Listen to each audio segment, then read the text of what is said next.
So towards the end of my Sam Darnold trade segment, when I was finishing up giving my take on that trade, I mentioned that the biggest winner of this trade could potentially be a team that's not even involved in the actual trade.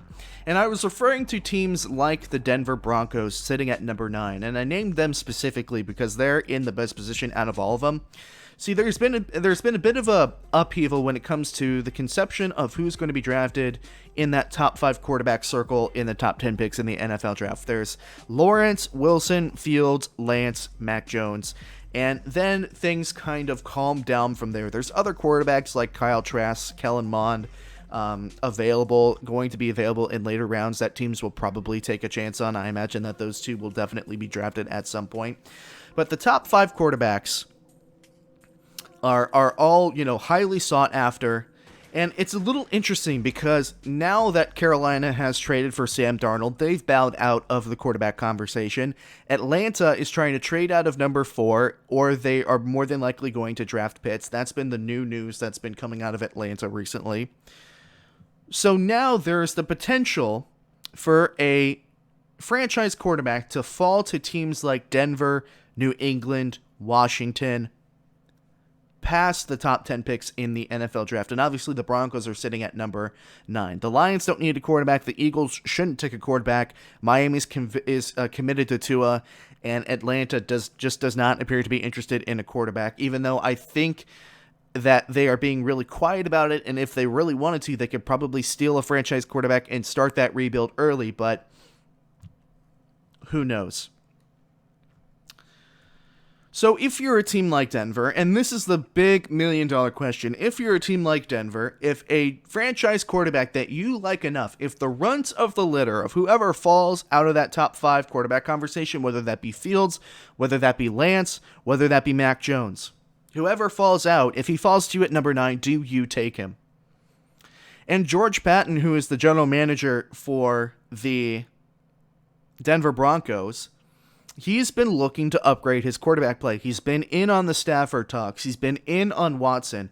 He's potentially trying to trade for Bridgewater. There is a lot of kind of this is the second time I've used this analogy in the show, actually. There's been a lot of toe dipping in the pool for a new quarterback because Drew Lock has proven to be really inconsistent. And more importantly, I think Drew Lock doesn't have the John Elway seal of approval anymore. He doesn't have that gigantic shiny amulet that says, I have John Elway's approval. John Elway has stepped out of the general manager position for the Broncos. He's not the guy leading anymore, and Locke was Elway's guy. So with a new general manager in his first season, if a franchise quarterback that you like enough falls to you at number 9, what do you do? Do you take him? I mean, because, look, I said it before, Drew Lock has been inconsistent. The first couple of games that he played at the end of his first season, I was like, okay, you know what? I can see where they're coming from on this. He has the potential to be a Dak Prescott type of draftee in which you nab him on the second or third day, and he proves to be a very viable quarterback, a game manager at the very least. But last season, I watched Drew Lock, and I was just like, ugh. I'm not so sure about this. I don't know. He was wildly inconsistent. The Broncos' offense struggled mightily last season. They do have some decent offensive weapons, but the quarterback play was very underwhelming. And I don't like Drew Lock's attitude necessarily. I think he's way too cool to be an NFL quarterback. And when you're that kind of chill and you can't produce wins, that's an issue for me. Nonchalantness isn't exactly the number one characteristic that I look for in a quarterback. There's a difference between being nonchalant and being chill and calm on the sidelines. But to the point, Drew Lock potentially is going to be out of Denver very soon. And if the runt of the litter, whoever that is, that comes out of the top 5, if he's there, do you take him? Now, the argument specifically for the Denver Broncos is, look, the Broncos need a right tackle and they need a linebacker. You could take Rashawn Slater out of Northwestern at number 9, and I think that would be a really fantastic pick. for the Denver Broncos. I've offered up the name Rashawn Slater to a bunch of teams, like I have all the owners on speed dial on my phone, right? But I've suggested Rashawn Slater for a bunch of teams. I think he would plug a lot of holes. He could play a lot of positions, and he plays on the right side, tackle, guard, center even. The potential's there. He is a great upside for a pro. Or you could take a linebacker, which I've talked about this a lot when I talked about the AFC divisional round between the Browns and the Chiefs in the playoffs this last season. One of the big problems with the Browns defense during that game was the fact that they did not have the speed to keep up with the speediness of the Kansas City offense, whether that be Travis Kelce, Tyreek Hill, Nicole Hardman, etc., etc. The Broncos have been suffering from a similar deficit, being in the Chiefs division. They have not had the linebacker speed to effectively cover the Kansas City Chiefs when they do play.